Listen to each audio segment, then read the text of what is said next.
tricked you. You thought Lucy Paul was hosting Frigid Fridays this week like she has been since the pandemic started. That's not really Lucy Paul. It's just a little thing I printed out on my computer, and then I used a glue gun, and I glued it to a paper plate, and then I cut around it, and then I attached a straw with masking tape on the back.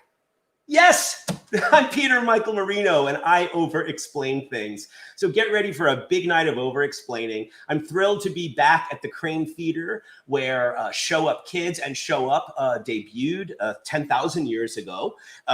In case you're tuning in from places far and wide, the Crane Theater is located on 8th Street and 8th Street. Is that where we are? No, we're on 4th Street at 2nd Avenue. The other theater is on 8th Street. And the Lower East Side is where I spent a great deal of my life doing Stomp. I used to go to this place, Gem Spa, to buy magazines and egg creams. And they closed. So I'm wearing this shirt as a remembrance to Gem Spa. Also, we're in a very historic building, which I'll talk about in a moment. And this is going to be great. So what you're watching is basically a telethon without Jerry Lewis. So if you're expecting Jerry Lewis jokes or singers of long forgotten past, you're not going to get that tonight. You're probably watching for free on YouTube or Facebook or the Frigid page or wherever you are. Just like look at the scrolling thing at the bottom at some point during the show and like $5 and chuck it at Frigid. Because all the artists that you see are artists who plan to return to Frigid and the Crane Theater and Under St. Mark's. And we're probably not really going to be able to do that unless we have some funding from generous people like you. So that's it. We got such a great lineup tonight. I'm going to be reading off of my phone, looking at notes. But before we go to our very first guest, who is going to be joining us from the KGB bar, which is literally right upstairs, which used to be a speakeasy for Ukrainian socialists during the McCarthy era. I mean, right? Good times. Before we get to Lori up at KGB, I mentioned I've been trying new things. And one of those things is trying to find a monologue that's totally inappropriate for me. So I did a crowdsource on Facebook, and thank you all for, writing things that I'm wrong for. And some of you who wrote things I'm perfect for, thank you for reading. And I have a bunch of them here. Most of them I haven't looked at. So the first, while this is going on, you'll have a moment to go and put in the chat, whatever platform you're on, of which monologue you want to see me do first. So simply type in the word fish or fame. Fish or fame, which is actually the title of my autobiography. All right, without any further ado, please welcome to your screen Miss Lori Schwarz, who used to be found upstairs in the Red Room making really amazing, what's it called, a mixology drinks. But now she's up there making a drink for herself.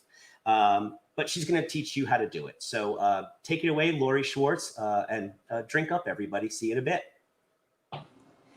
Thanks so much for that lovely introduction. And thanks to all of you for joining me for Friday Night Cocktails and Frigid Fridays. I'm actually going to be making a couple of martinis. But first, let me tell you a little history on this room. This space, the Red Room above KGB Bar, used to be the headquarters of Emma Goldman's Secret Society of Anarchists. And also the KGB space was the home of Lucky Luciano, the big gangsters, Palm Casino Speakeasy. So it's got a very storied history, and lots of cocktails have been made and drank in this building.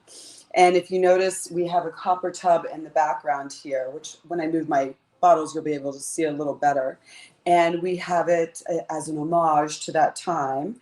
And also, you never know, some gin may have to be made in a bathtub at some time in the future. So let's go ahead and make our drinks. First, I'm making a Vesper, which became famous in the Bond movie Casino Royale and was named after the double agent Vesper Lynd.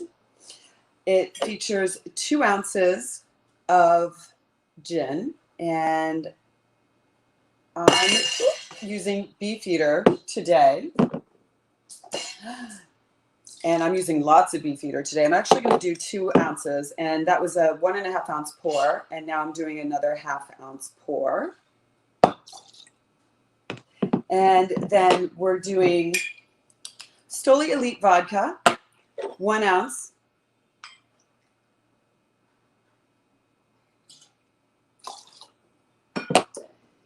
And Lillet, a 1/2 ounce. And I can say that. The Lillet is in place of any vermouth that would be used. Now, bond like it's shaken and not stirred, which is actually inappropriate for a spirits-only cocktail. But in his honor, I'll go ahead and do it the way he requested it. So I'm going to throw some ice in there. And if you'll notice, I have my cocktail glass chilling with ice and water, which we'll pour off before we pour the drink into it. And I like to shake it up for about 10 seconds on each side.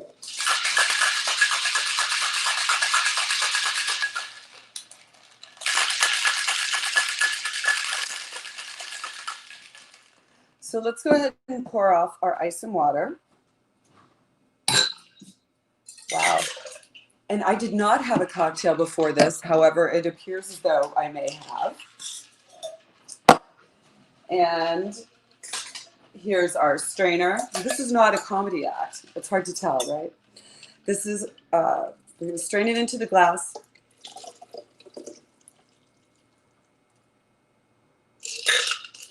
And then I've got a nice clean lemon, which I'm going to peel with a vegetable peeler. And wow, I really didn't have a drink before.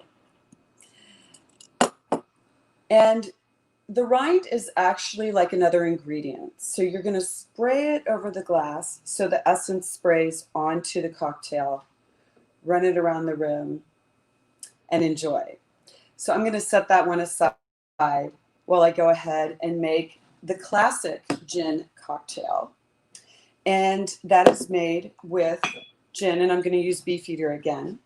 And I'm going to do a 3-ounce pour because I like a nice big martini. So here we go. You know what? Let's make it a 4-ounce pour.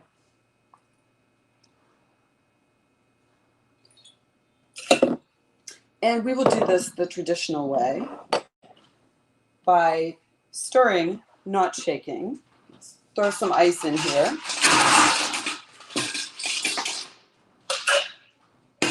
It doesn't dilute the liquor as much, but we can still make it nice and cold. I'm going to do about 30 seconds here.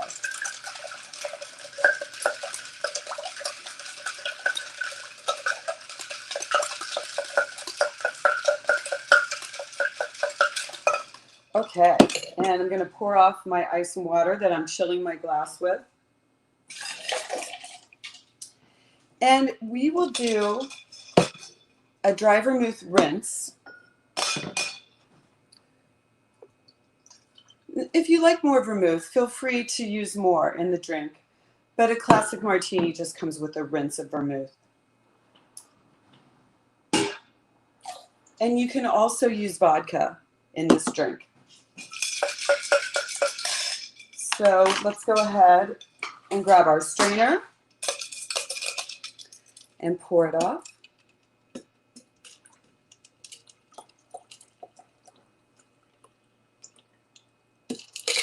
And the classic martini also calls for orange bitters. So I'm going to do 3 dashes of orange bitters.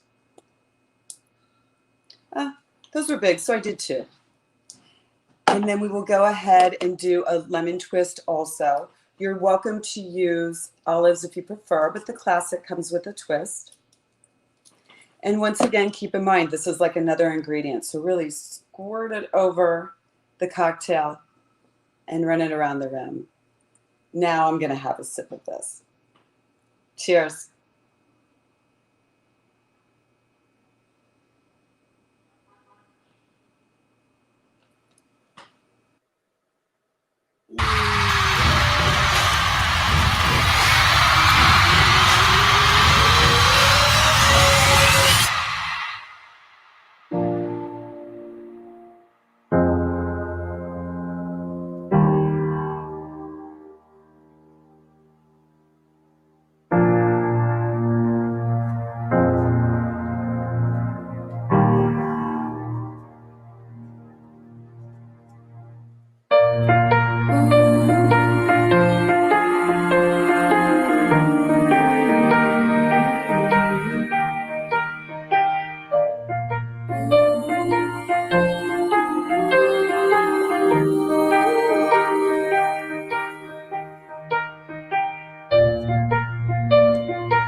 Hi, my name is Dipti, and I'm a playwright, and I'm making this video as an appeal to ask you to become a patron of Frigid New York. I have been a fan and advocate of Frigid for many years. The Frigid Festival was the place where I put up my first play, and it was really an indication of how giving a platform to new and emerging artists is something that we need. It's an incubator for talent and experimentation, comedy, and much more. It has been a lifeboat for many, and now I'm asking that we become a lifeboat for it. Just go to patreon.com/Frigid New York and see if you're able to join as a patron. There are lots of perks involved in that too, and you can feel good about keeping Frigid healthy through this time and beyond. Thank you. Such good information and so easy instructions that are easy to follow. Thank you so much for teaching us how to make that delicious looking cocktail. I hope that she's still up there so I can go upstairs and get one of those things. Because let me tell you, this can of hard kombucha that I'm not drinking, because, you know, why would you drink during a show when you're in a theater with no audience? It's not cutting it. You know, it's leaving a taste. It's doing things to my insides. Okay, so if we have someone who can tell me which word was chosen for the monologue you're about to experience, is it fish or fame? I don't have my glasses on, so I can't see the monitor. That is fish on all counts. It is fish on all counts. Okay, fish it is. And this is from a film called Passion Fish. The character of Nina is telling a story to the rest of the women who are in this sort of group, self-help group. Well, it's not self-help because they're helping each other, but Mary McDonnell was in it, Angela Bassett was in it, even Nora Dunn was in it before she was done. It's a terrible joke.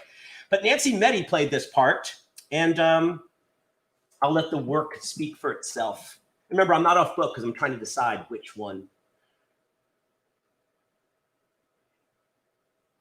I didn't ask for the anal probe.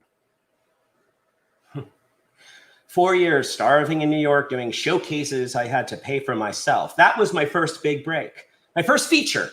This like zero budget movie about people who were taken up into alien spaceships and given physicals against their will. So I go in for the audition. The director's really intense and mysterious. He has me sit with my eyes closed and free associate, right? And we do these improvs about the aliens representing our most primal fears. It's great. And finally, some real acting is happening here. And they tell me before I leave, I got the part. Yes, finally. Only I don't know what part it is yet, but I'm so thrilled because it's this feature film, you know? It's not a student film or anything. So the agent gives me my script and I go through it looking for Margaret, the part that they say that I have. And I've got my yellow underliner marker in my hand and it's drying out. And I finally find only one page with the corner folded over. And I'm in this therapy group of these people who have had these alien physicals. And I've got only one line. I didn't ask for the anal probe. But I'm a professional, right? I prepared. I mean, I had a backstory on this woman. I knew that she had been to the hairdresser before the therapy group. I knew she turned on the TV set on the minute she got back to her apartment just for the sound of it, which is actually very much like my own life. And I know for the sense memory, right? I was loaded for fucking bear. So finally it comes time to shoot the scene. And they do one take of the wide shot and they stop right before my line. I was terrified they were going to cut it. They move in for reaction shots, close-ups, and mostly things that mean I have to go and sit outside because the camera's set up where my chair is. Well, by the time they get to me, the crew is grumpy because it's late. They're non-union. They don't get paid for overtime. The lead actor's gone. He went to a shrink, and I'm alone. And I'm staring at this piece of tape stuck to a stand next to the camera, and the director says, okay, let's try it a few times without cutting and show me some different colors.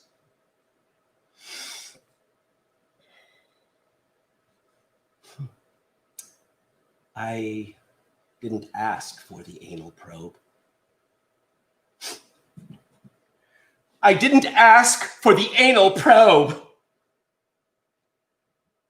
I didn't ask for the anal probe. I didn't ask for the anal probe. And that was it. And that's the end of the monologue. So thank you all for voting.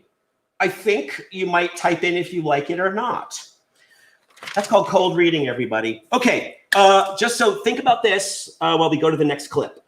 Is the next speech going to be Faye or Phoebe? Faye or Phoebe? Okay, think about that. Type it in. We're going to see a little clip from Women of a Certain Age, which is one of my favorite shows that you can watch online. Just follow Frigid and you'll know when it's happening. It's created by Carol Montgomery, and it is a comedy show with women of a certain age, which is so cool because like what they do is actually what the title is. And I don't know if you've been sleeping under a rock or you don't have cable, but Fran Drescher made a fucking special out of it on Showtime last year. Yeah, it started here and it was on Showtime. So kids, don't give up on your dreams, okay? Even if they make you audition for a student film that you have to say, don't give me the anal probe. I've already forgotten the line. Anyway, Carol Montgomery's gonna talk to you. One of my favorite things that she said recently on Facebook was, watch me try out material to no one laughing. Anyway, here's some of that and then something else, and then I'll come back and entertain you or bore you again. Bye. Land. Welcome to Women of a Certain Age. I am your host, Carol Montgomery. I always open with my mask because it's AC/DC, and even though I'm 62, I rock. I'm going to take it off now because it's 800 degrees here. So that's really great. I thank you again for coming and for supporting live entertainment. It's such a weird world that we live in. Very quickly, for the people who don't know what the show is about, I created Funny Women of a Certain Age a little over 3 years ago. I was tired of the fact that there was only one woman on the show. And honestly, the real reason is I just really wanted to work with my friends. So I created the show. It's all women over the age of 50. Sometimes we let like a kid in if they're 45. We let them come in. But it's been a wonderful success. The Crane Theater, which we're working in right now, was the first venue to get what we were doing, and that has turned into a 3-year residency. And so we love the Crane Theater. Please support the Crane Theater. They are one of the few venues in this city that are trying to come back so we can bring live entertainment and live theater. They're really working on getting the theater ready and getting it safe so we can actually have live people. So you can, I know probably some of you are looking at that and you're heckling, but I can't hear you, so we can't engage. Yeah? I know you want to do that. So please support the Crane. Thank you for buying tickets. I'm going to use my, oh my God. Well, because we're in cyberspace all the time, everything is online. Everything is digital. I am on social media. I'm on social media all the time. I'm on social media so much, I think I'm a Russian robot. No, I really do. Social media is like very strange. It's all about numbers and your branding. Your branding. The first time someone asked me, what's your brand? I said, Newports. I even brought my own microphone because the whole, pandemic, I can't see for shit. I'm pretty sure I brought my own microphone from home. Is this thing on? Is this thing on?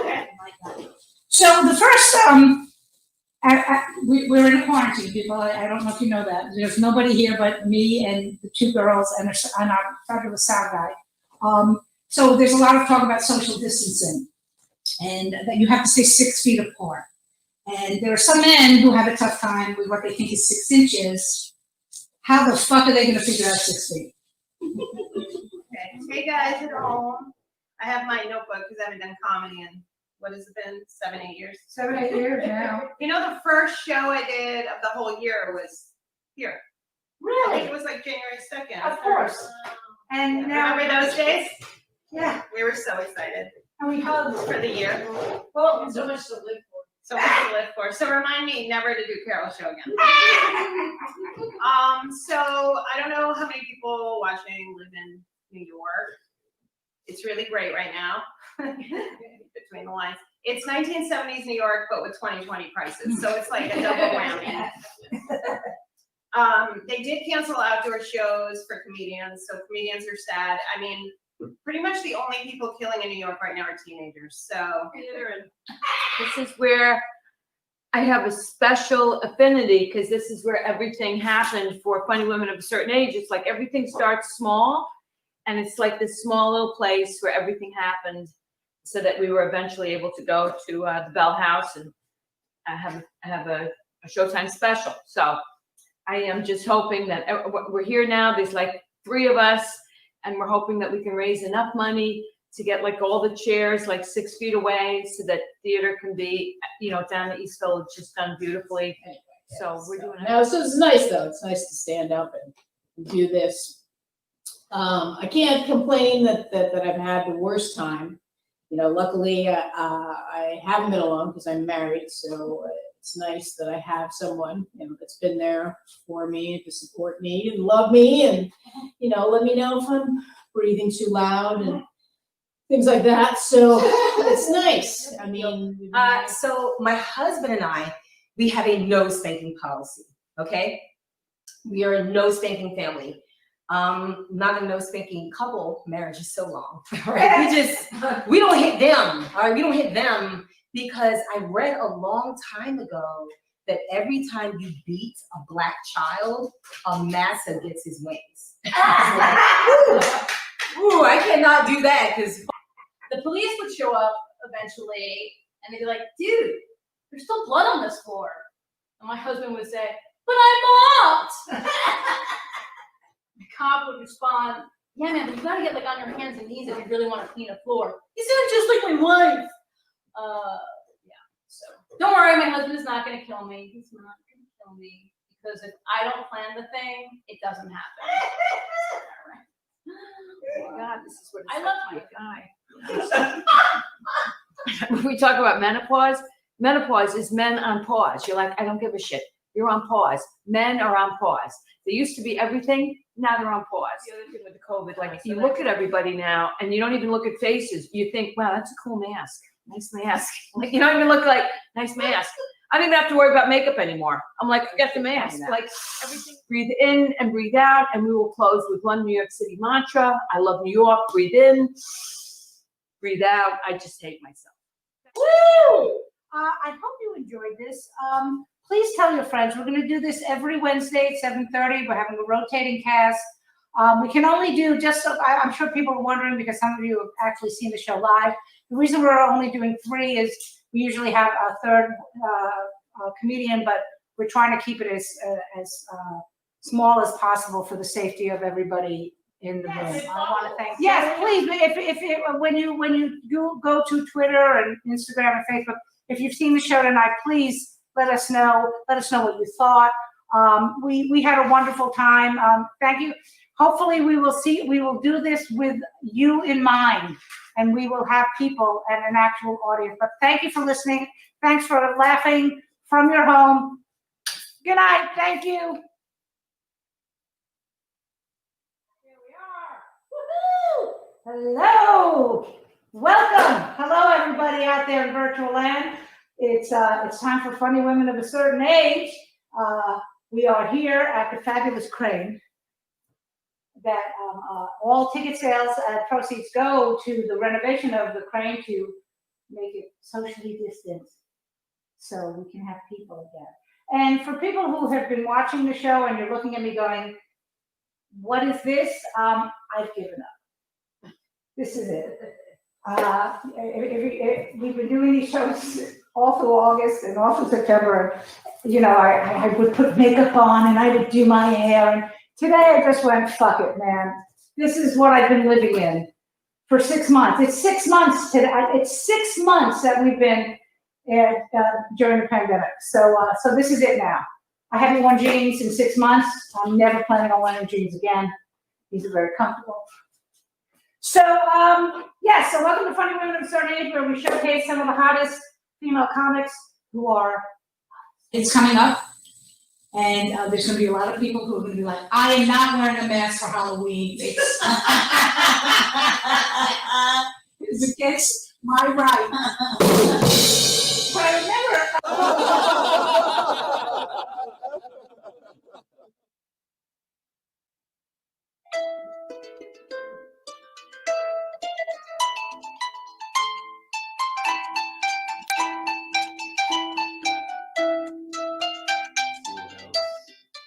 I'm poor, and my country is poor, and I've never felt more patriotic. So I don't know about you guys. It's like, it feels like right now the Statue of Liberty should have its own like OnlyFans page. What'll do anything for money. This isn't, I'm assuming Mike, all the rest of you guys, this isn't my first recession. This is like technically the third one of my life. And this is great because now I know how to dress for it. You know, like before when it first and the face.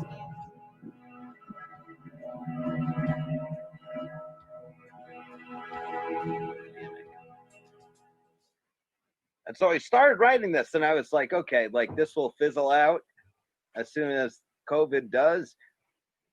And yeah, now I'm on chapter 3 because there's no end in sight. But this has actually been like amazing for me because like the fact that like I have to write before the weekly open mic actually forces me to write. Because otherwise I would be too depressed to do it. So, yeah, I got some.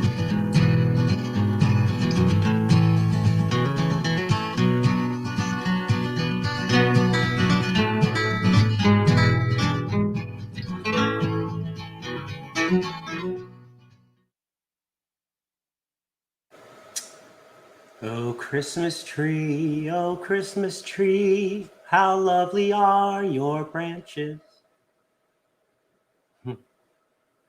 Worst thing that ever happened to me was on Christmas. Oh God, it was so horrible. So it's Christmas Eve, I'm 9 years old. Me and Mom are decorating the tree, waiting for Dad to come home from work. A couple hours went by, Dad wasn't home. So Mom called the office. No answer. Christmas Day came and went, and still nothing. So the police began a search. 4 or 5 days went by. Neither of us could eat or sleep. Everything was falling apart. It's snowing outside. The house is freezing. So I tried to light a fire. And that's when I noticed the smell. Firemen came, broke through the chimney top, and me and Mom were expecting him to pull out some dead bird or dead cat. And instead, they pulled out my father. He was dressed in a Santa Claus suit. He'd been climbing down the chimney on Christmas Eve, his arms loaded with presents. He was going to surprise us. He slipped and broke his neck. He died instantly. And that's how I found out about Christmas.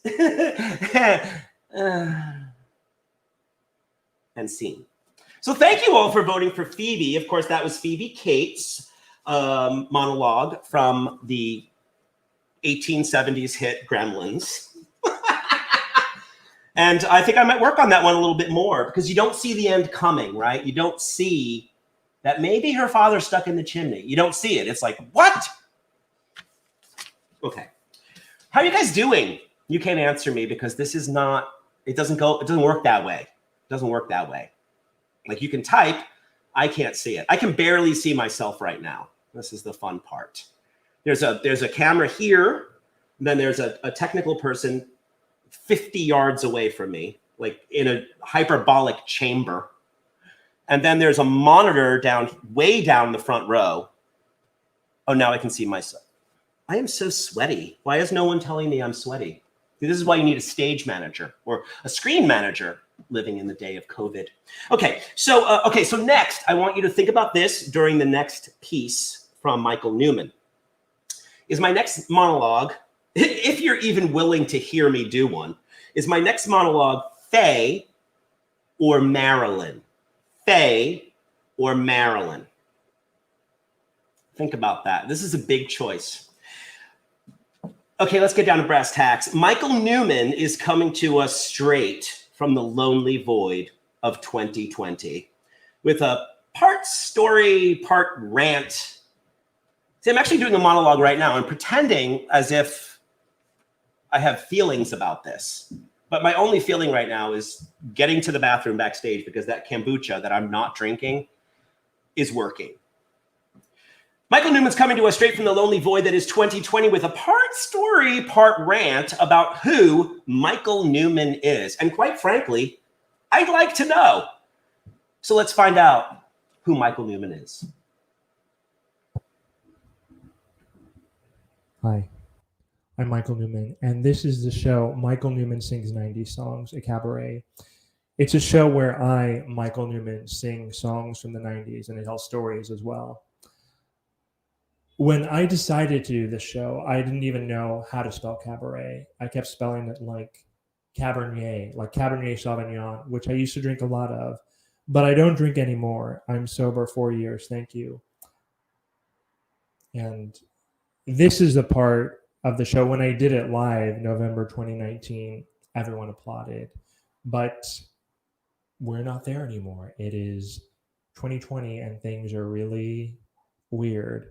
And that's why I'm doing this show in this blank void, which is now my life. I'm a child of the 90s, which means I was born in the 80s. If I were born in the 90s, I'd be a child of the zeros or aughts or something like that. I'm not sure what they're called. And I think the people that were born then don't know what they are either. And that's a problem. You need to know who you are. And I know who I am. I'm Michael Newman, and I'm going to sing some 90s songs. The other thing is I'm not a singer, but I love to sing, and that is an awful combination. And the question is that people would ask, so why sing if you can't sing?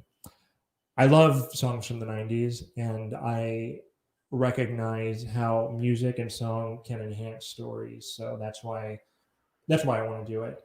I'm not going to go full out on some of these songs, but occasionally I will slip into something like, how's it gonna be when you don't know me? How's it gonna be when you're sure I'm not there? How's it gonna be when there's no one there to talk to between you and me? 'Cause I don't care, how's it gonna be? So that's Third Eye Blind, and not to be confused with Three Doors Down. Three Doors Down sang the song, if I go crazy now, will you still call me Superman? If I'm alive and well, will you still be there holding my hand? I'll keep you by my side with my superhuman might, kryptonite. So Three Doors Down and Third Eye Blind, you can safely say were two bands that existed in the 90s. The big difference is that Three Doors Down performed at Donald Trump's presidential inauguration, which is, if you had told me back then in the 90s that the band that sang that Kryptonite song would sing at Donald Trump's presidential inauguration, I'll be honest, at first I thought that would be crazy, but I don't think anything is crazy anymore. I mean, things are just... all things are possible, and that is a good thing, but that's also a very, very, very terrifying thing. The 90s were a simpler time, and I know it is very loaded to say any time was simpler because all times, all eras had really awful problems, but it was just simpler. there was relative peace.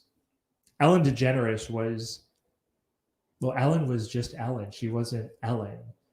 The biggest political scandal was cum on dresses. I mean semen on dresses, like jizz on dresses, not like come on dresses. Things were just, and now they're just, oh my God, you just want to get away from it all. Bought a ticket for a runaway train, like a madman laughing in the rain. Little out of touch, little insane. Just easier than dealing with the pain. Runaway train never coming back. Wrong way on a one-way track. Seems like we should be getting somewhere. Somehow we're neither here nor there. Runaway train never coming back. Runaway train tearing up the track. Runaway train burning in my veins. Runaway, but it always seems the same.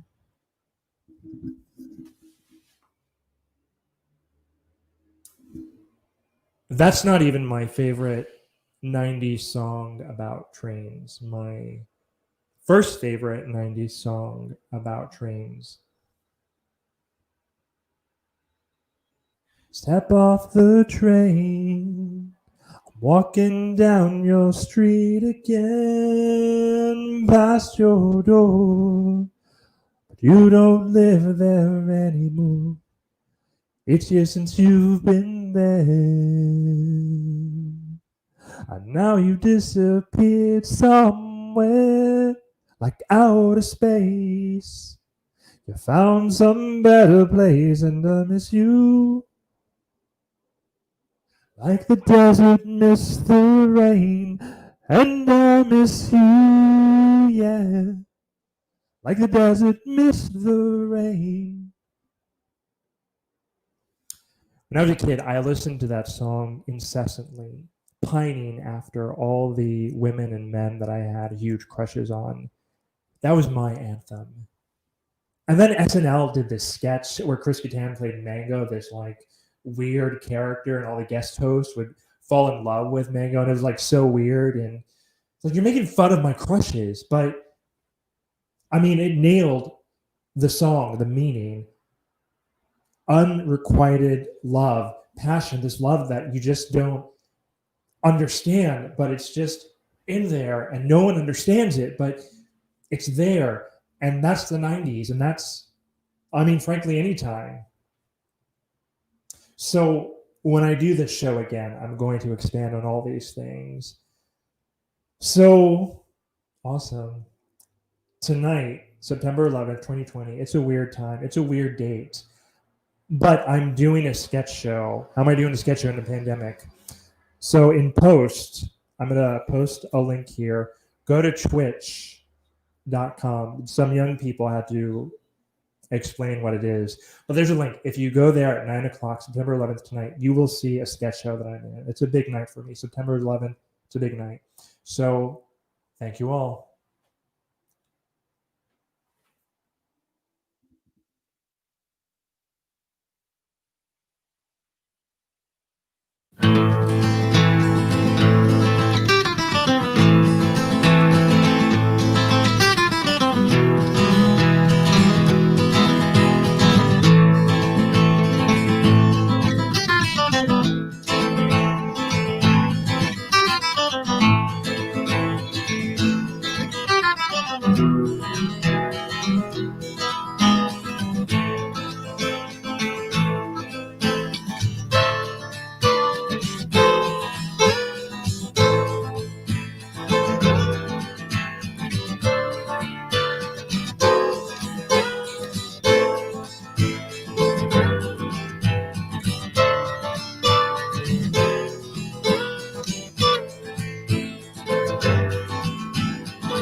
Oh, things are happening. This is, you guys, this is a show in itself. Like the in-between, me frantically going through papers. It's so exciting. So you've seen some, thank you so much, Michael Newman. That was really, really cool. And Everything But the Girl. I mean, what, wow, that was like a, I mean, I went back. I was like 1998. I can't tell you what I did in 1998 because I don't remember what I did in 1998. All right, so you guys voted. Before I get on with the monologue, which I know is, you know, it's pretty much why you're still here. Please take a moment to like read the little thing going along the bottom that like tells you how to so easily donate to Frigid.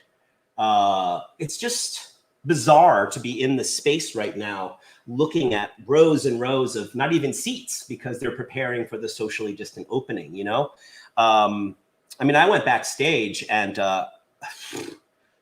you don't want to know who's sleeping back there, right? So help, please just do that, okay? All right, so everybody wanted Faye, which makes me think that, of course, you knew it was going to be Faye Dunaway playing Diana Christensen in Network, which is prescient, really. It's ridiculously relevant to our lives today. So let me just prepare. Okay, I'm ready. Listen, I sent you all a concept analysis report yesterday. Did any of you read it? Any of you read it? Well, in a nutshell, it said, the American people are turning sullen. They've been clobbered on all sides. Vietnam, Watergate, the inflation, the depression. They've turned off, shot up, and they fucked themselves limp. And I thought I should do that line right to the camera because it's just a great line. And nothing helps. Evil still triumphs over all. Christ is a dope-dealing pimp. Even sin turned out to be impotent. The whole world seems to be going nuts and flipping off into space like an abandoned balloon. So this concept analysis report concludes the American people want somebody to articulate their rage for them, right?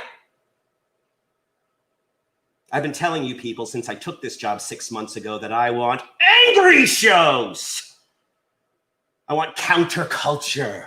I want anti-establishment. Now, I don't want to play butch boss with you people, but when I took over this department, it had the worst programming record in television history. This network hasn't one show in the top 20. This network is an industry joke. We better start pulling together one winner for next September. I want a show developed based on the activities of a terrorist group. Joseph Stalin and his merry band of Bolsheviks. I want ideas from you people. And by the way, the next time I send an audience research report around, you better read it, or I'll sack the fucking lot of you. Is that clear? And scene. Thank you. Thank you. In my head, I see you all applauding. All right, so I don't know if I'm going to do that monologue anymore because it's got a lot of anger in it, and we're living in such delicate times. Also, when I climb up on the bar, I feel like I look really fat because I am. Okay, let's move along here. Okay, so tonight, right after this show, if you want to even call it that, at 8 p.m., like it happens every week, is the Reparations Show, which is one of my favorite shows currently playing live online in our digital space. Kevin R. Free is one of the creators of the show, if not the creator. I'm looking off as if someone's going to like confirm that for me. Assistant, can you Google that? Just Google that for me. The Reparations Show is great. Tanya Pinkins was on the Reparations Show a few weeks ago, which is pretty freaking cool. Granted, Tanya Pinkins will go to the opening of a box of cereal, but I think it's still pretty fucking cool that she shared her talent with us and you. Okay, and Zoe Donovan hosts that, not from this space, but from her own space. So before we go to a little bit about reparations, my next monologue, if you're still with me, dear viewers, if you are still there, Marilyn or Drew? Marilyn or Drew? I love you. Let's do some reparations and do it now. So here's my big announcement that I need to make about Zoe Donovan. Zoe Donovan is going to be hosting the show next week. What? It will be a farewell tour for Zoe Donovan for now. Farewell for now to the Reparations Show. And Zoe, do you know who's coming on your show? I do. They're all, so I go to Brown University. I'm a rising sophomore, and all of the friends that I asked to come on were all of my grade. And one of them is my friend Morgan. He's a poet and a former dancer and also a music producer as well. So I've asked him to come on and read some poetry for us. And then my other friend, Jasmine, she is an artist and she has won so many awards. And she just had this event, online event the other day that was hosted by UMass Amherst, I believe. Wow. So she's incredible. She makes these ginormous, like she's just one of the most incredible artists I've ever met, and is already so accomplished at like 19 years old, which is incredible. And I'm still waiting to hear back from some other friends. But yeah, I'm excited. We're basically, the whole show is all of us thinking about, I was kind of inspired by Kyra Sim's show actually, which was like, her theme was a look back. So I wanted to do more of like a look forward, since we're all like kind of the youngest people that have been on the show. Yeah. And the theme is kind of going to be like asking our older selves questions, and like thinking about that for us individually, but then also thinking about that in terms of like, what's this world going to look like post COVID-19 and post, and like, you know, figuring out the police brutality problem and all the other issues that are going on with the world. And I don't know, I think, I'm just really excited to see what my generation is going to be like as adults, because I think we're going to kick ass. So I think that's really what the show is going to be about. I can't wait. And I need to say to you right now, because in case you don't know this, you are an adult.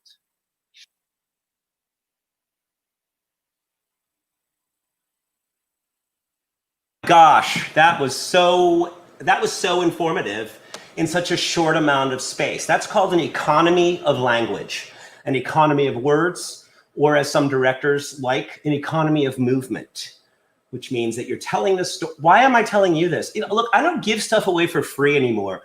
In case you haven't noticed, we're in a global pandemic, and I'm not making thousands of dollars off of my kids' show that I would normally be doing here at the Crane Theater. So I'm not just gonna like dole out advice like how to direct a show using less movement, an economy of movement.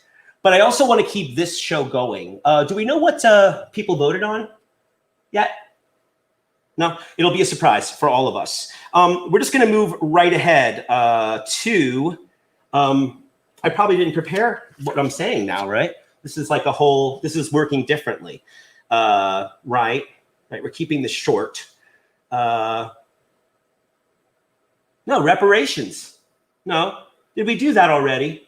Yeah. We did? Yeah, I was moving around furniture, you know, because I don't have an assistant, because I can't pay anybody. Okay, so the next story is from an old friend of the Crane Theater, Bob Lane. That's not true at all. The next segment is actually a cooking segment, which is a very different thing than an old friend of the Crane, because I think this is a newish friend of the Crane. It's going to be Karen, whose last name, you know, she's Karen, like Cher or Madonna or Charo.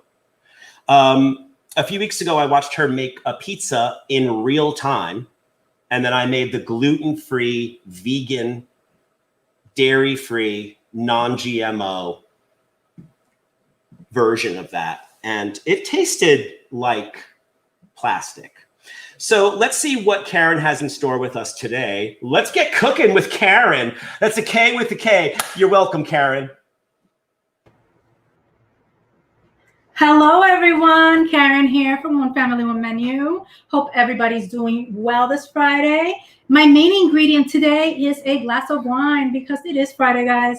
And if you're not drinking, I don't know what's up. But anyways, my recipe today is a detox for this week because you've heard the news, right? Everything's crazy. So I'm making a Burmese spring ginger salad. Spring? I'm not crazy. Well, not right now. I know it's not spring, but this salad is going to cleanse your palate from all the bad stuff, a detox, your diet, whatever. It's, I'm going to make the dressing first. I'm working here on 5, yes, that's right, 5 cloves of garlic in a mortar. You don't have a mortar? Don't go crazy trying to buy one. All you have to do is take a garlic press or mince it very well, and you'll be fine. Now, I have here 1 tablespoon of grated garlic, minced garlic, not grated, sorry. And I'm gonna put it in my mortar with my garlic. I'm sorry, that was a tablespoon of ginger. Oh, guys, what's going on with me? It's Friday. I had a drink. That's what's happening. Anyways, so I'm gonna put it in here, and I'm gonna create sort of a paste. Put that away and forget that I made that noise. And this is going to be our dressing. Well, this along with some other things. And this salad I love because it's sort of from an old restaurant that I used to go to. It's called Café Mingala, which no longer exists in New York City, our beautiful city. And unfortunately, it's not there anymore, but they were a Burmese restaurant. And the name is not Burma anymore, is Myanmar. And they are located between Bangladesh and Thailand, if I'm not mistaken. But you guys can check your geography. This is some salt I'm putting in here. You got to put some salt in your dressing, of course. Some freshly cracked pepper. Fresh is always better. Some white distilled vinegar, nothing crazy. Just white vinegar. Extra virgin olive oil. Use the good kind, guys, when you use your salad, because you can really taste it. And this is not in my recipe at onefamilyonemenu.com, where you can get all my recipes, by the way. But if you have it, put a drizzle of sesame oil.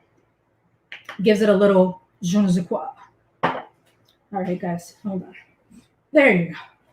Now, I don't have to really do much. I just put the top to this little mason jar, and I just shake it, so it all comes together. What I'm going to do is I'm going to put it to the side while I mix my other ingredients. This is half a head of cabbage, large. If it's a small head of cabbage, just do the whole thing. And this is julienne, you can see, very thin. And I'm going to mix it with 1 large carrot, also julienne. I'm going to put that in there. The salad is delicious. Called in the restaurant was called, I believe, a spring garden salad. And Burmese food is so, so good. So you guys can go travel the world through the quarantine. I mean, it's not ideal, and I'm not going to sit here saying quarantine is awesome, but, you know, life gives you lemons. Make limonada. Anyways, so we're putting these carrots in here. Now we're gonna take some crisp onions that I made. This is 1 small onion. I chopped it julienne, and I put it in a nonstick pan, crisped it up, and caramelized it. It's gonna give it great flavor, guys. And you know, there's no reason why you have to have a bland, disgusting salad. You can have flavor everywhere.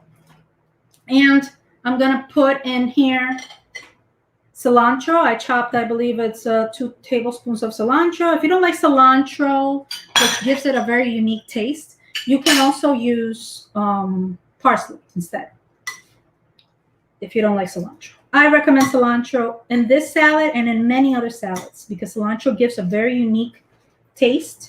And it's very, very, I find it very, very delicious, in my opinion. It's one of my favorite things to cook with. I have here 1/4 cup of julienne ginger. Put it in here. If you don't want that much ginger because you're afraid of it, don't be afraid of it. Ginger's great for you. Then you can put a little less. If you don't want to put any, it's in the dressing. You'll have ginger anyway, but then it won't be a Burmese salad. We'll be making a blah, blah, blah, blah salad. And who wants a blah, blah, blah salad? Nobody, right? Good. Good.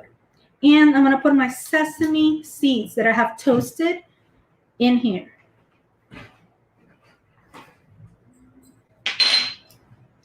Some nice toasted sesame seeds. And then you turn that around. And I don't know, am I missing anything? No, right? Okay, good. So, again, guys, mix it very nicely. Incorporate everything. And now, what I'm going to do is I'm going to add my dressing. And shout out to Wild Kale. Go to my website, onefamilyonemenu.com, so you can find my personalized link, because they provide me with so many delicious produce and veggies and fruits and everything. You should go to my website, onefamilyonemenu.com. You'll be able to find a link there. Just search Wild Kale. And then now I'm just putting in my salad dressing that I made. All righty, so let's mix it in a little bit. And as you can see, my kitchen is under construction, just like our lives sometimes. It happens. You gotta, well, not shake it, but you gotta toss it around, making sure that that dressing, it may not seem like a lot, but guys, it's plenty. You toss it around well, you'll coat every single piece of food in here. Let's see. All right, so we are ready to serve. And I'm gonna do so on this plate. You guys will get to see. Take this part right here that looks gorgeous. Oh my God, look at those colors, guys. Isn't this amazing? It's delicious. It's also, it has zero meat. You can pair this with any protein you like, or just like that, like I'm gonna eat it. This right here, I have some peanuts, some chopped peanuts. I'm gonna drizzle over it, sprinkle it over it. And there you have it. This is a Burmese spring ginger salad. And you can find this and many other recipes, guys, at onefamilyonemenu.com, as well as where I get my veggies and so many, many, many things. Don't forget to go to onefamilyonemenu.com. And also, please, don't forget to donate or patron Frigid Theater. Frigid Theater is New York. New Yorkers, we are energy, we are theater, we are art. So donate to Frigid Theater. We want to keep them open. Have a great day. Thank you. Wow, Karen, amazing. Like teaching us things on a screen? That's pretty cool. I mean, I don't know how people can cook things. I've just been basically living off of Trader Joe's gluten-free mac and cheese with a can of tuna and some frozen peas for the past 27 weeks. Okay, moving things right along. Drew was what you wanted, and Drew is what you're gonna get. Drew Barrymore, irreconcilable differences. I'm just a kid. I don't know what I'm doing sometimes. But I think you should know better when you're all grown up. I think you should know how to act, how to treat people. And I think if you once loved someone enough to marry them, you should at least be nice to them, even if you don't love them anymore. And I think if you have a child, you should treat that child like a human being and not like a pet. Not like you treat your dog or something, you know? When you have a dog, sometimes you forget that he's there. And then when you get lonely, suddenly you remember him. And you remember how cute he is and stuff. And you kiss him a lot. And then, mwah, mwah, mwah, mwah. And then the next day when you're busy again, you don't notice him. That's how I've been treated for the past 4 years. And you don't treat your kid like a dog. It's not right. That I felt that one. So this is definitely, look out, Bernie Telsey. I'm coming in with some great material. Bernie Telsey used to be a casting director who used to cast Broadway shows, which were things that used to happen on Broadway before you know what. Moving right along, please welcome our old friend, who I sort of gave you a little, I sort of mentioned this person earlier, our old friend, Bob Lane and I have never met, but he's been doing shows here at the Crane since the turn of the century. So give him some respect, give some love to, sorry, I get emotional thinking about it because his spirit is here, Bob Lane. Bob? Hello, everyone, and thank you, Eras, for asking me to perform. As a writer, I often have trouble writing during crises. Case in point, I've written nothing during quarantine and most likely will not write anything about quarantine. I felt the same way about 9/11. But a year after 9/11, I did write a piece. The focus was not 9/11, but it is sandwiched in that horrific event. The things they left behind. 2 days after the towers fell, I waited until dark, covered the terrorist painting with a garbage bag, and brought it to the curb. I never liked it anyway. It was just one of the things they left behind. The they are my former roommates, 8 and 12 years. One dreadlocked reggae singing actress, one dungeon sex club working burlesque performer, one lesbian bartending deaf poetry slammer, one redheaded psychic believing landscaper, 2 French filmmakers, and 2 Italian painters, 8 and 12 years. And this is what they left behind.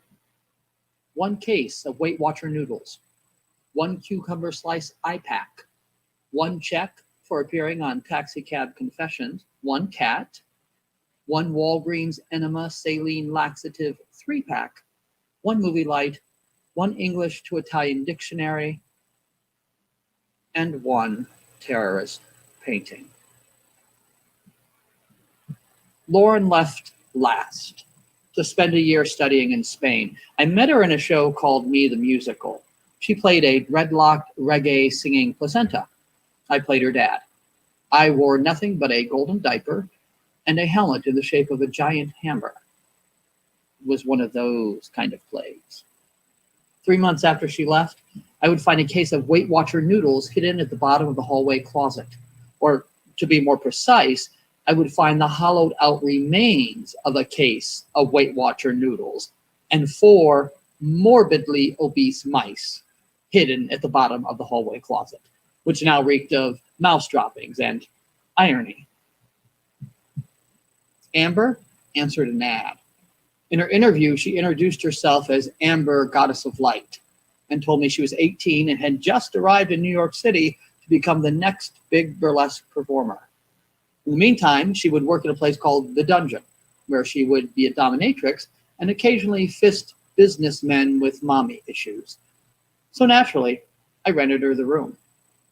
I would teach her the wonders of being a 40-year-old non-practicing homosexual, not for lack of trying, and she would show me how to make an outfit out of just toothpicks and bubble gum. She fell in love with an effeminate fellow busker named Muffinhead. He wore pajamas made out of stuffed animals and stole her away to LA to live in a hotel run by Marilyn Manson's girlfriend, where apparently she would have no need for the cucumber slice eye pack or the check from Taxi Cab Confessions for $108 that she left behind. Selena slung suds, but not nearly as well as she strung words and rhythms, weaving them into oral tapestries like Rumpelstiltskin was all up in them bones. She made spoken word sing, and with the help of her girlfriend, turned her closet into a recording studio, a silver-walled, soundproof cocoon into which she would disappear for days. I would hear the moist pop of the suction whenever she emerged, always glistening like she was being birthed, born again each time.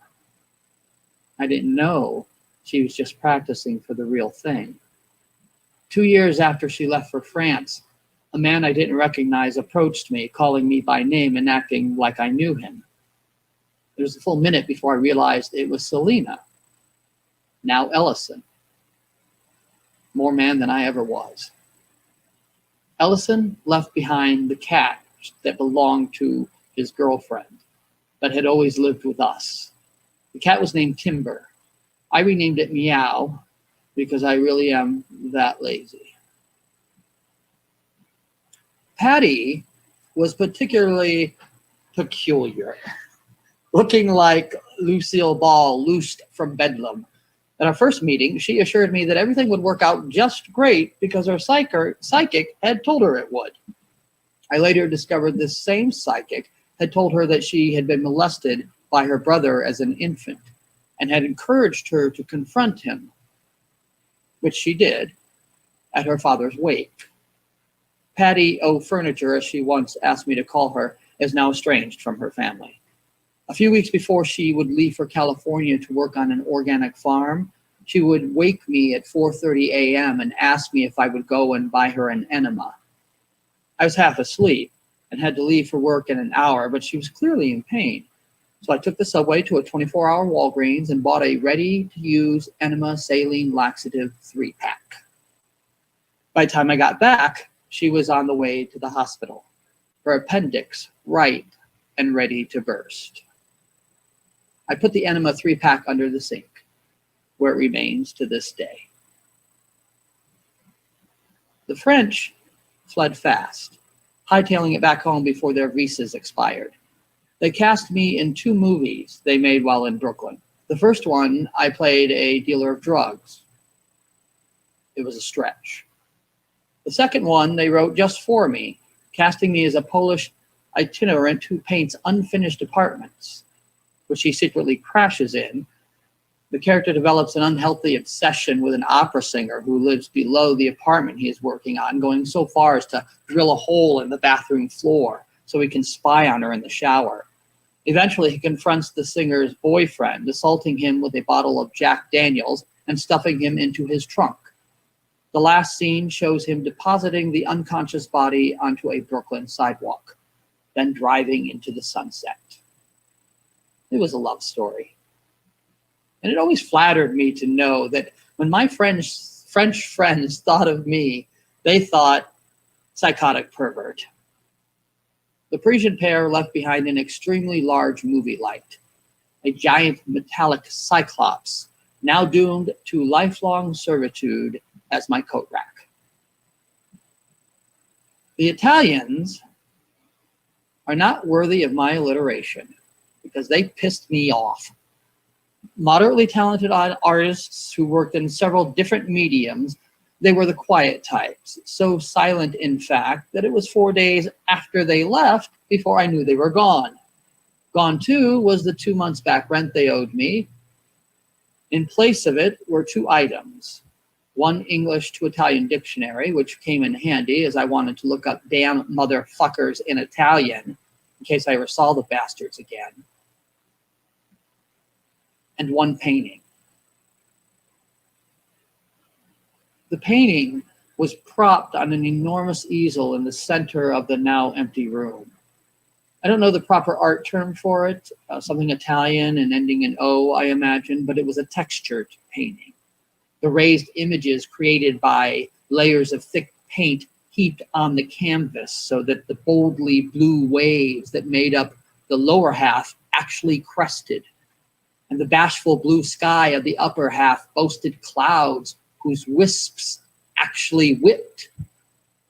The center of the work was a blocky gray silhouette of the New York City skyline, the iconic Twin Towers pushing out from the horizon like baked adobe bricks. The bold and bashful blues against the blocky gray gave the city a dystopian feel, a starkness only enhanced by the deep gash that sliced the towers, separating their top and bottom halves. At the time, I remember thinking the painting was mediocre at best.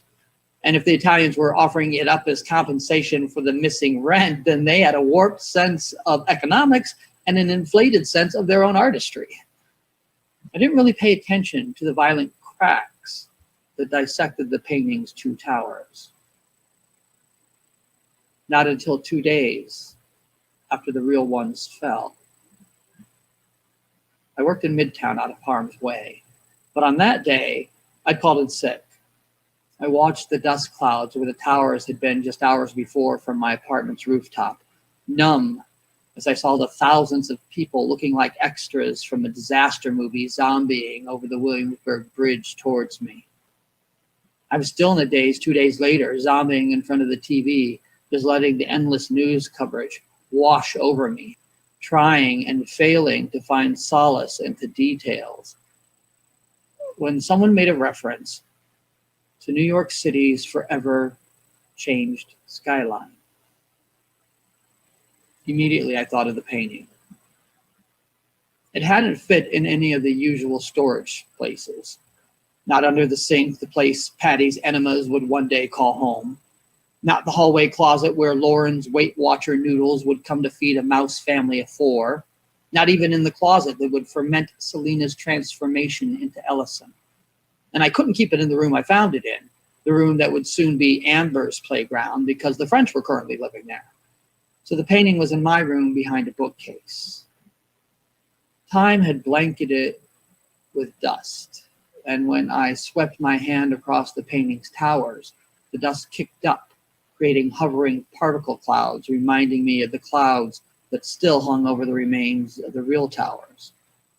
When they cleared, I saw that the painting was as I'd remembered.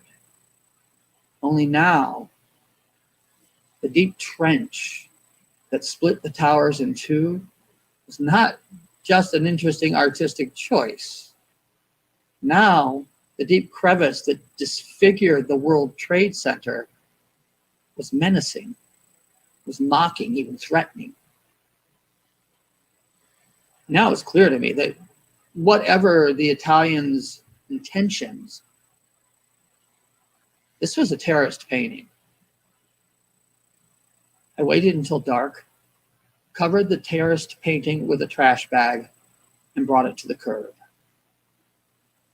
I would not let it become one of the things I left behind.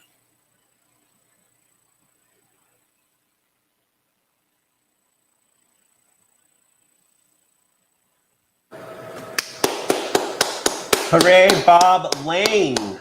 Wow.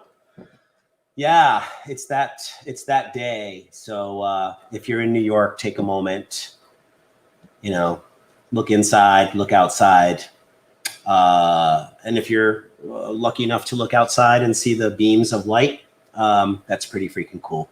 Thank you, Bob. That was great. Okay, moving right along here, because we're running a little over because of Faye Dunaway. Next up is someone that I've known for quite a while, Sid Singh, who I met because he was a roommate of my friend from high school who lives in my building. And then he did Edinburgh. Like, we just keep meeting each other. He's joining us from the road, everybody. He has a passport that gets him into Europe, unlike all of us. Sid is touring his comedy show in civilized countries where everyone wears masks, and in exchange, they can see shows. So please welcome to the digital arena, Sid Singh. Hello. Hi. What a terrible intro by my good friend Peter. Jesus, Peter. Could you mention 9/11 a few more times? Would ask me to make people laugh.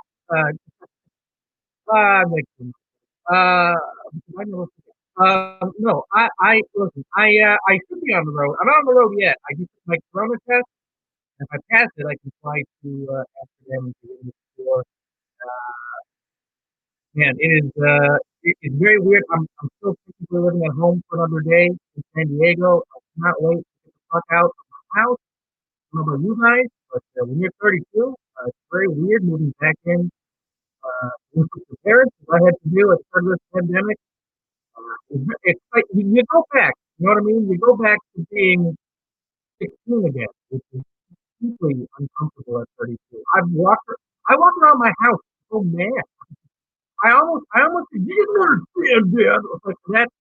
You know, that's what every 16-year-old does. But at 32, it's very sad. It's been very weird. I've been getting to know my parents again. This is the first time I have lived at home since I left for college at 18, so 14 years ago. And it's very weird being back.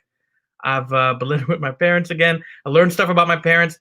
Recently, my father came up to me, and this is a real thing. He told me he doesn't believe in climate change. Yeah, that's a real thing. He said he doesn't believe in climate change. It's like, can't you just be racist? Like, really? You don't believe in fucking climate change? Like, what am I supposed to do? Like, and here's the worst part, is not only does he not believe in climate change, but also he's a scientist. Yeah, which means not only does he not believe in climate change, but also I am not smart enough to win the conversation.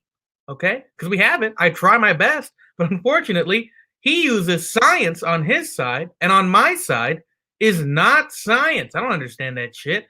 And so every conversation is just him being like, well, I don't know. I just, I got bored one day and, I took a break from work and I read all the papers that have been published by researchers. And I just find that their conclusions don't really add up to the results that they've shown in their own papers, And I'm on the other side being like, oh, yeah? Well,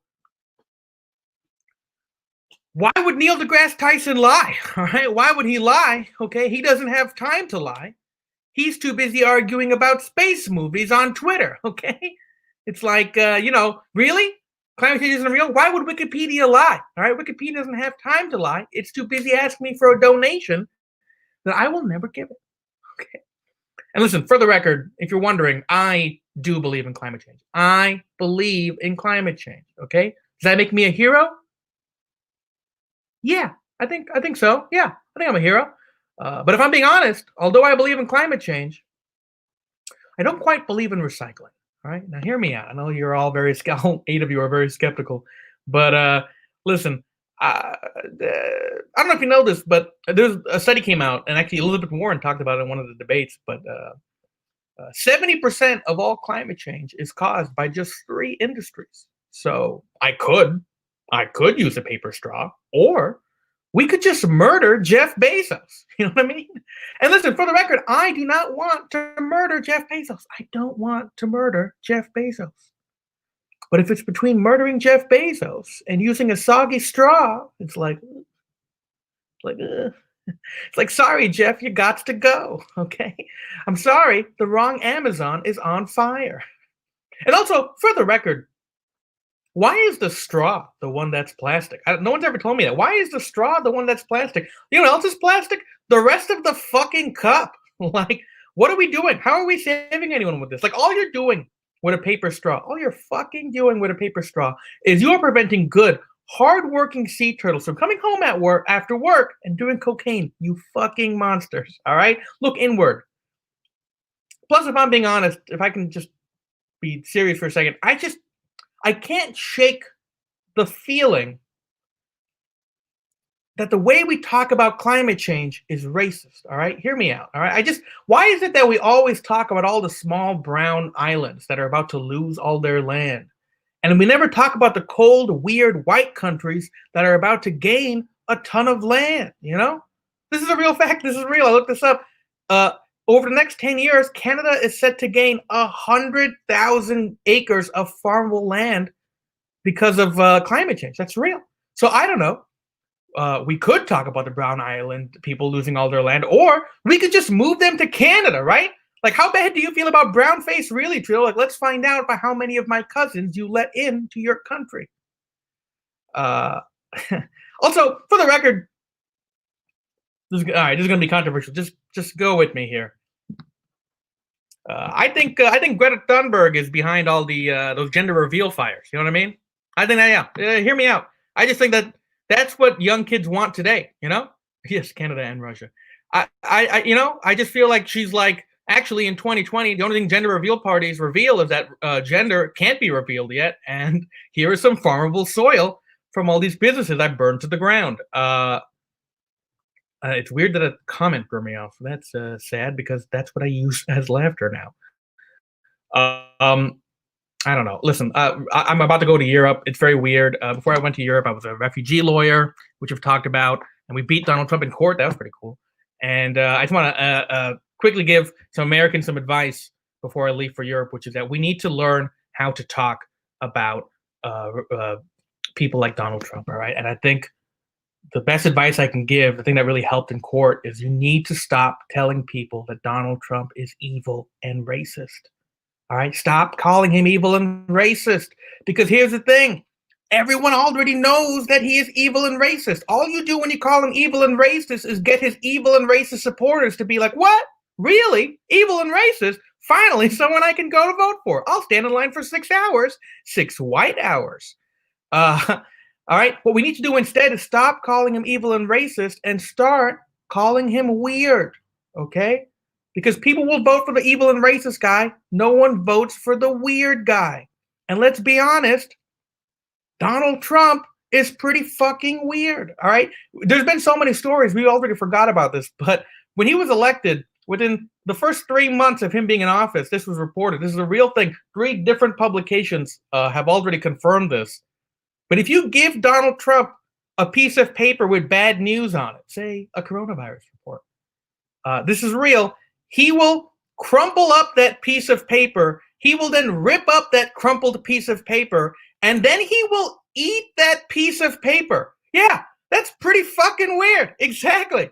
That's all we should talk about. That is all Biden should mention. He should be like, yeah, maybe I have dementia, but who are you going to vote for? The guy with dementia or this human fucking beaver? All right? That's so weird. You know how, besides, he's not only a beaver, he's the world's worst beaver. Do you know how hard it is for a beaver to build 0 dams in 4 years of office? Yeah. He's the only beaver to hate infrastructure. All right, I think that's been 8 minutes, and I hope that went well. If it didn't, I don't know. Let's find out if I have coronavirus later tonight, if this could get worse. But in any case, thank you guys. Donate to Frigid, but if you don't want to donate to Frigid, I understand, all right? But do something. So if you're not going to donate to Frigid, murder the landlords who Frigid needs to pay in order to stay functional. Either one is helpful, and I leave it up to you. You're New Yorkers. You'll be good at this. Otherwise, goodbye, and hopefully I'm alive tomorrow. All right, peace. Oh, my God. I freaking love Sid Singh so much. One time, my friend Bill Larkin, look him up. He does a live Facebook show where he takes requests. He's an unbelievable piano player and singer, so entertaining, out of Chicago. Bill was staying in my apartment, and he got locked out of the building. And Sid was in town staying at my friend from junior high school I mentioned earlier. That's called a bring back or a callback, depending on what coast you're from. And Sid and Bill met each other outside of my building and did a key exchange, which is also a play. And Bill was able to go in my apartment, and they sent me the cutest little picture of both of them in my apartment. So that has nothing to do with tonight. But we are nearing the end of the show, and a good host makes sure that the show ends on time. Make sure the show ends on time. So I want to thank you all for being here. There's a little bit more after this. And then you're going to go have dinner. You're going to go make a salad because you learned how to make one tonight. And then you're going to watch the Reparations Show at 8 o'clock. And if you're not going to do that, you're just going to take a moment to donate to Frigid. All the information is right here. I keep doing that. It might not be true, but it's probably here because technology. Anyway, thank you so much for being a great audience. I'm going to leave you with the monologue that personally I really wanted to do, but you all picked everything else. And this is from Fame. It's Shirley Mulholland, played by Carol Massenberg, who was a young, energetic dancer who has her hopes and dreams set on attending the prestigious High School of Performing Arts. And she and her stunningly handsome love interest, Leroy, have just finished their dance audition.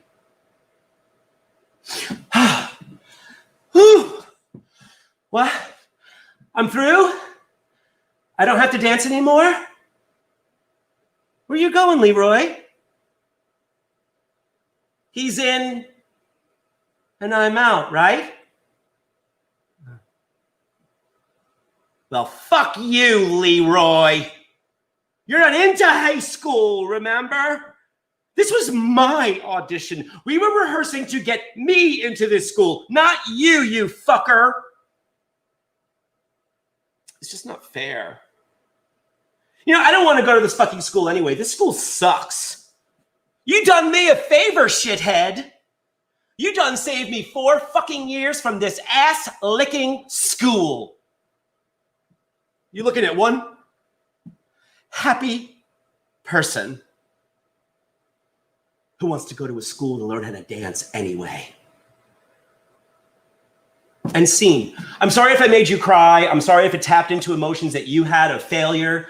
But you know what? We're going to be failing for a lot longer. So get used to it. And if you're not used to failing, please post about how miserable you are on social media and bring us all down with you. Thank you so much, everybody. I really, really appreciate you being here. I'm going to turn it over to Jenny and someone else, but I'm not looking at my notes, so I don't know who it is. Maxie? I'm making that up. It's going to be amazing. Amanda Nicastro. Oh, Amanda Nicastro. I thought it was someone I didn't know. Amanda Nicastro and Jenny are going to take you out. Thank you, Joey, for being my right-hand everything savior here. And thanks to Erez for asking me to do this. And thanks for Lucy for being totally unavailable. Great for me, horrible for you. Thanks, everybody. Mwah!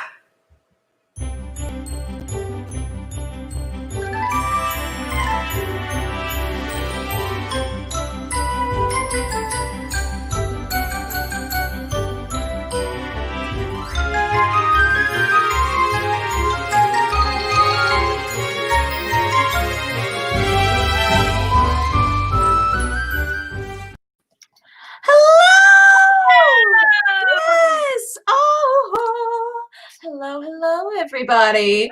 Welcome to the end of the show. It's not the end. We still have a musical act to play us out, as always, but I am Jenny. I still can never get the mirroring, even though my brain. I do have a drink. Oh, I have a drink. Mine's a gin and tonic with tonic. Yes, I love that. Mine is cherry mead, Moscato, and peach cranberry juice. Ooh. Oh, that's the drink you made for bar brunch. It is. I have a lot left over. So. I knew that because I watched it. Jenny, what movie did we watch? Oh my God. So we watched the incredibly campy yet unbelievably dated for only 10 years ago, Burlesque. Yeah. Burlesque. Yeah. Beautiful, beautiful, beautiful burlesque. Oh my God. Oh my God. Hence my glitter lipstick. And Yes. I've been looking for a reason to use these gold eye masks. Ooh, and they match your eyeshadow. I like that it's like a vibe. It's all coordinated. I appreciate that. Oh my God. Oh yeah, hi to Maxie from Chris. Oh yeah, I'm Maxie. That's my name. That's my burlesque name. It is. Mm-hmm. Me and Cher.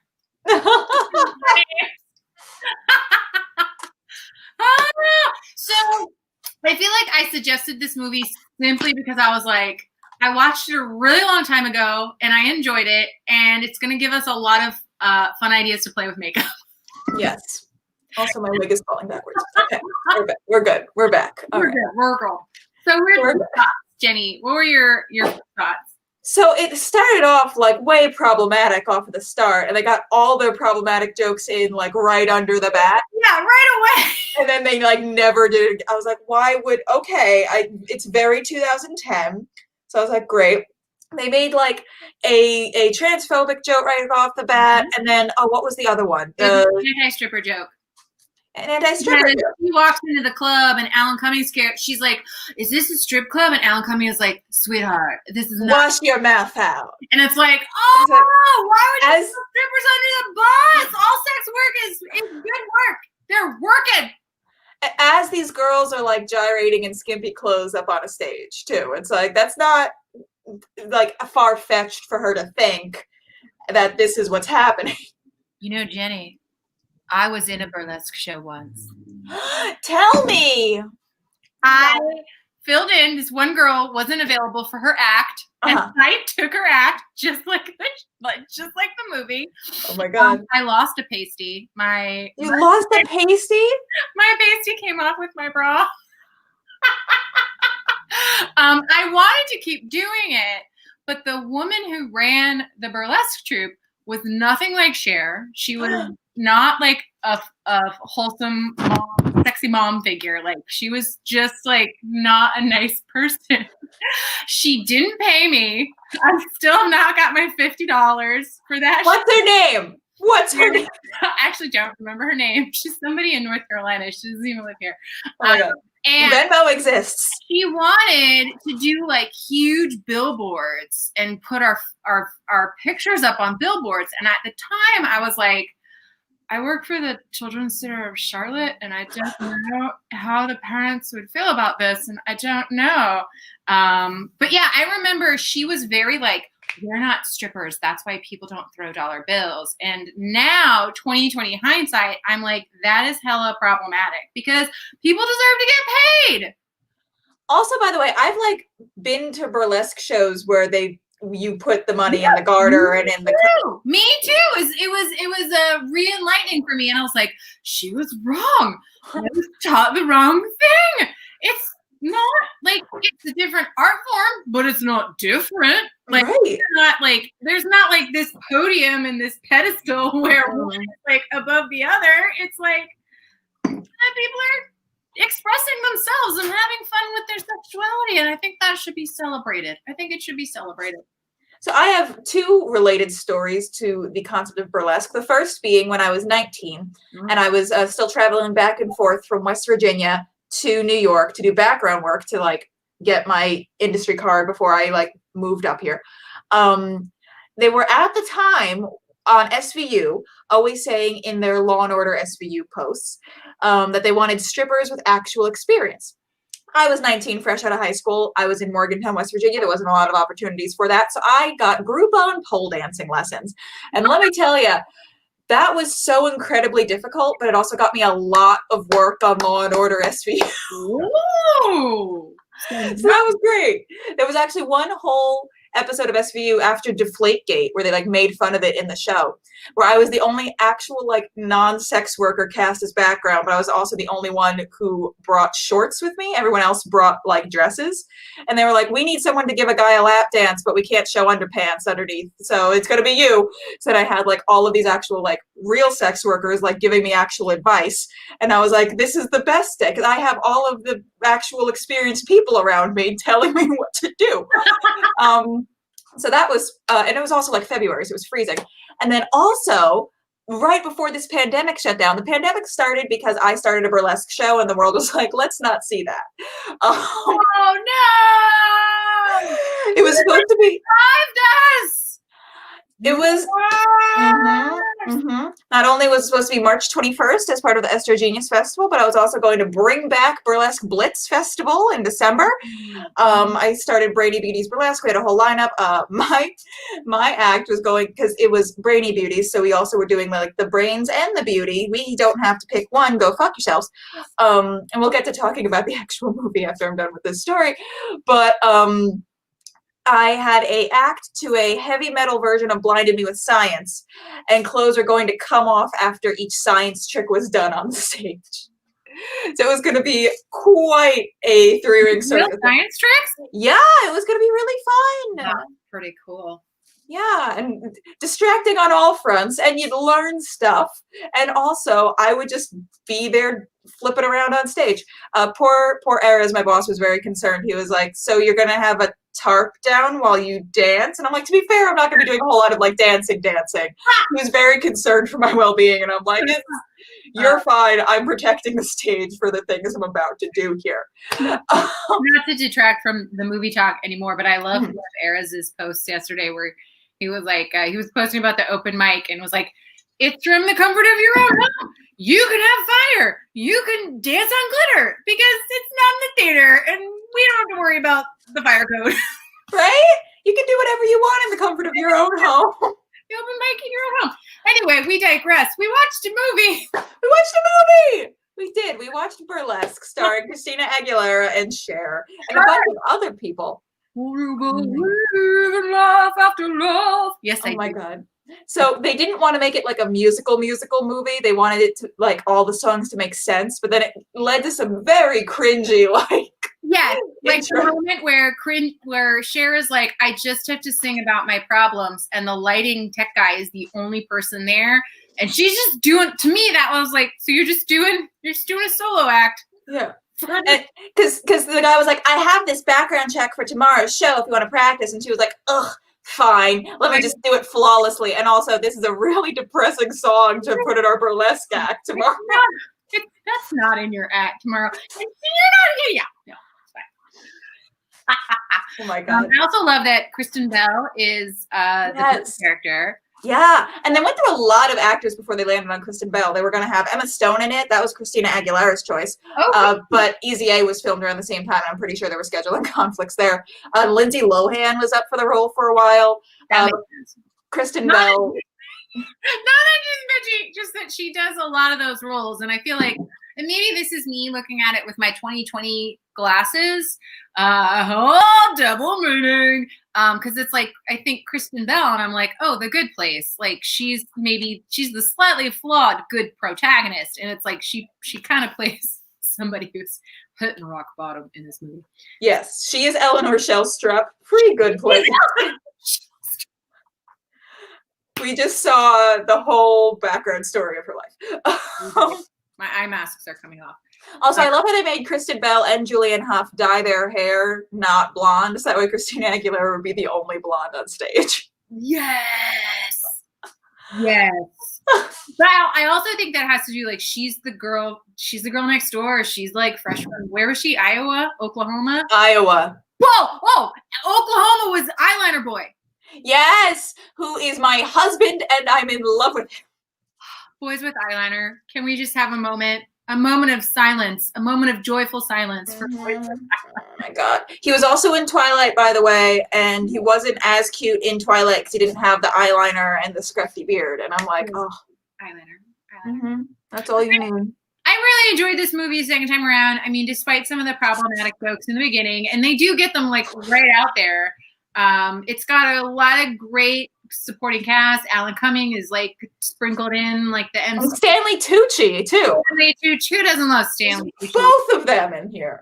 And everybody, there's a happy ending, I feel like, for everybody. So it's like, if you're looking for something that's got razzle dazzle, yeah, and it's like to take your mind off pandemic troubles, right? Just fast forward through the beginning. And you don't even really need to know why she leaves for Las Vegas. Just cut the first music.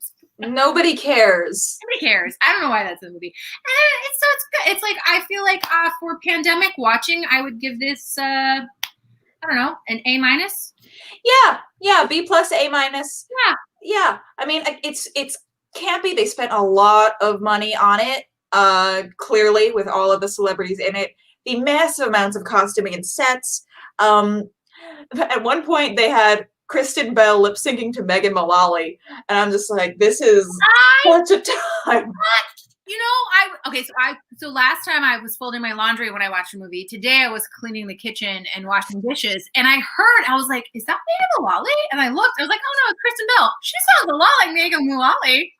There was just a lot happening in that movie. It is a spectacle. It's along the same lines of like, if you love the big campiness of like Moulin Rouge, but if you love Stanley Tucci in The Devil Wears Prada, there is also a scene in here, a montage where he brings someone up during a Madonna song. So I haven't same seen vibes. Prada. Well, spoiler: The Devil does wear Prada, just so you're aware. For everyone watching at home. But yeah, definitely B+, A-. Again, once you get past the terrible decisions that they made in the writer's room for like no reason. No reason. Yeah. There are other insults that you can call people, like much better ones that they even use throughout the movie. Anyway, so closing out our show is Mimi Oz. Mimi Oz is gonna be with us here. She's gonna take us through some super interesting fun songs. And yeah, here's Mimi. Hello. Hi guys. Hey. Can you hear And me? yeah, we can hear you really good. I'm gonna take us out, and it is gonna be all you. Thank you. Hi guys. I'm gonna play 3 songs.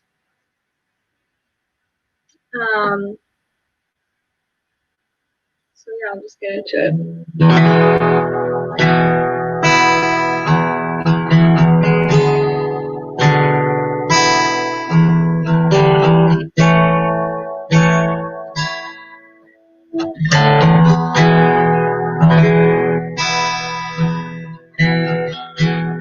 When your heart was asleep, we were waiting in the wings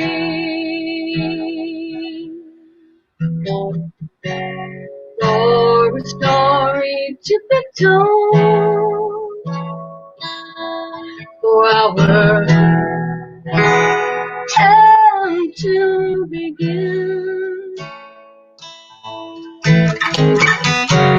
Have you been through too much? What's inside your mind?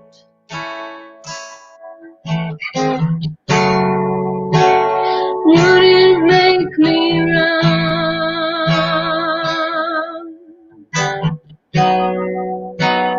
Make me leave behind? But I am ready for your love. We have waited for so long,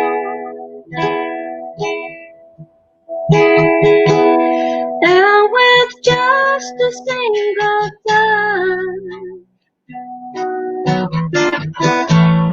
there's just no one gone.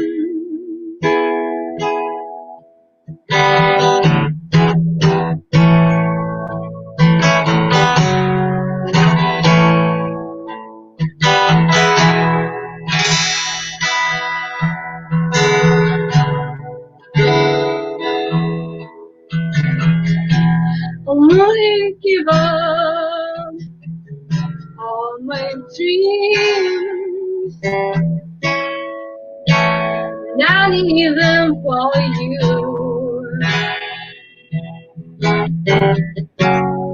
That's how I know it's true, 'cause you wanted, ask me to.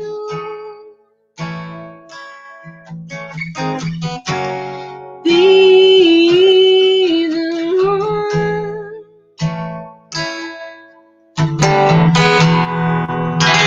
to my own. 'Cause they say it's not enough, and to never have too much luck. I am ready for your love. We have waited for so long, and with just a single touch, I just know it's gone.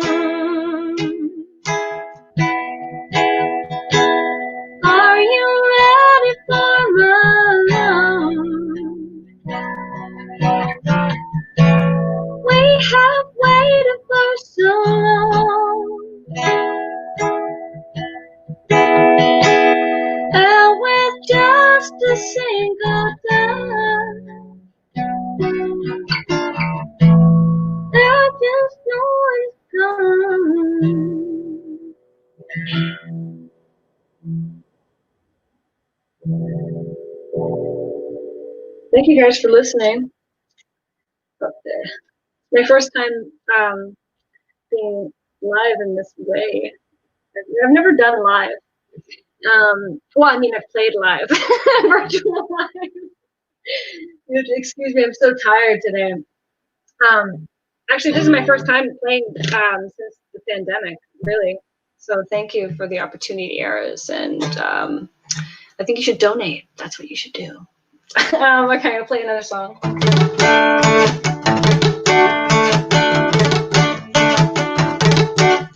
Caroline, glass of wine, she falls in love all the time. Paris, France, oh, Eiffel Tower, half the battle, half an hour. Piano man, come on and play her heart. Hold your cards, keep her far. London calling in her pants. Whoa, hello, love. Goodbye, friends.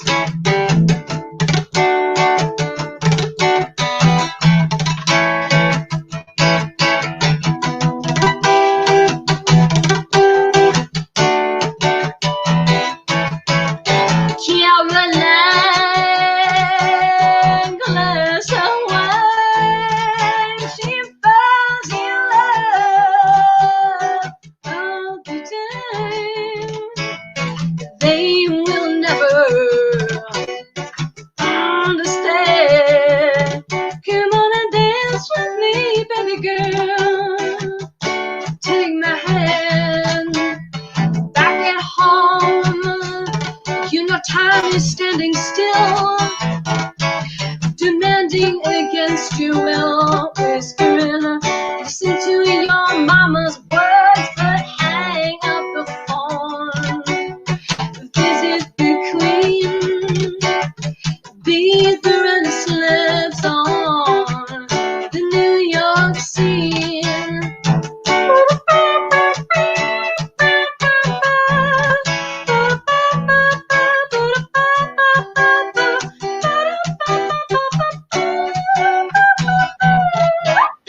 Caroline,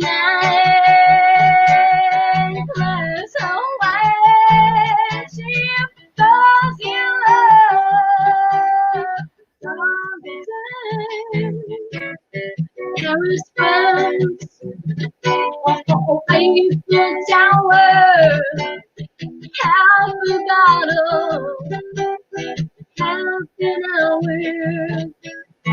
They go down. It's ticking now, but it's time to leave. Time to think about what makes me smile. Sing the blues because New Orleans is coming due.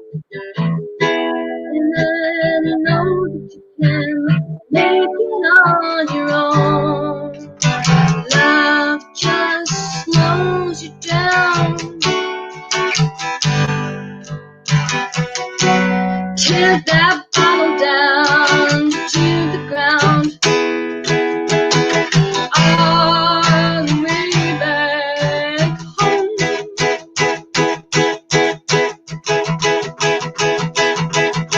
Caroline, where did you go? Caroline, don't you know? Caroline, pick it up. Caroline, have you had enough? For another, take her under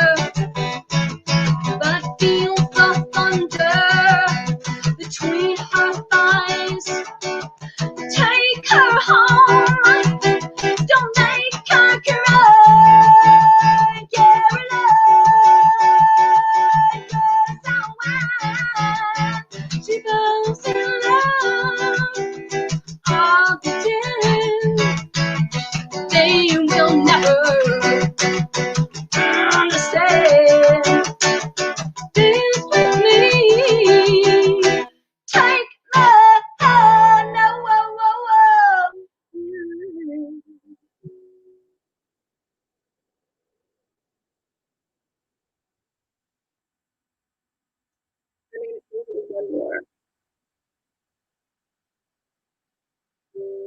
This is a song.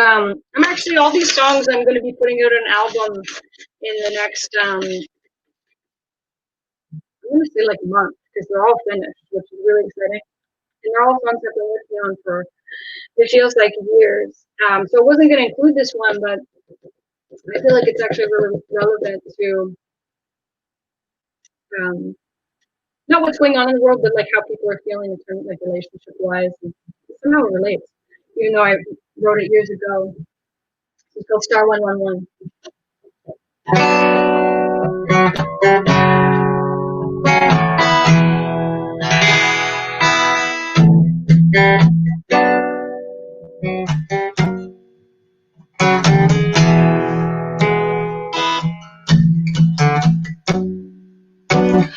Is it safe to love?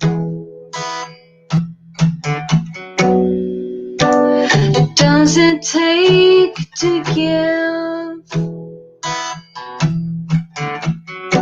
'Cause when I look at you, I just don't feel a thing.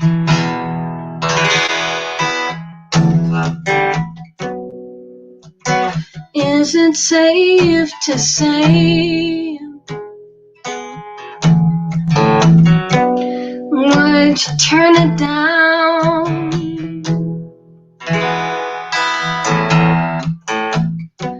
'Cause when you look away,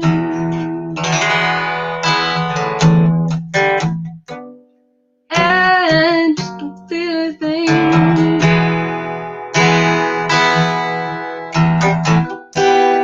I'm on the highway, mama.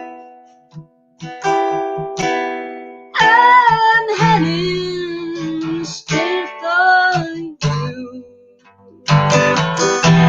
I'm just down the way. It's true.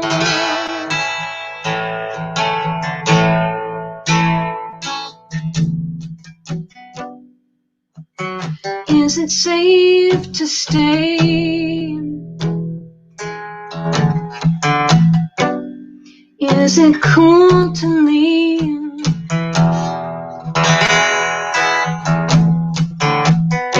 Would you go now to give me what I need?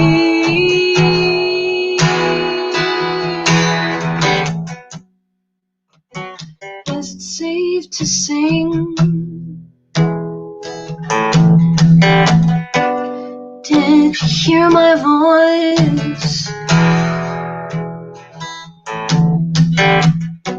'Cause when you touch me there,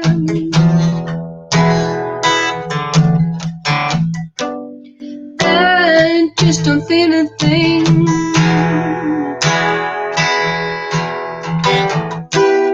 I'm on the platform, mama.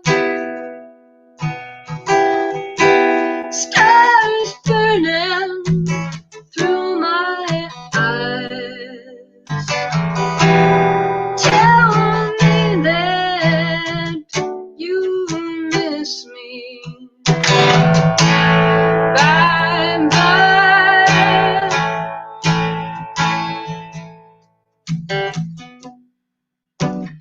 Is it safe to swim? Is the water warm?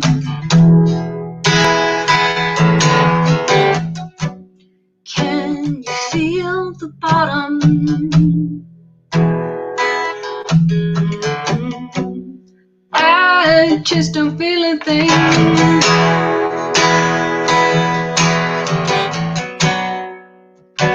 Is it safe to fly when you know that it's a dream? 'Cause when you lay with me,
Thank you guys for listening. I think that's it. I was right on time at 7:58.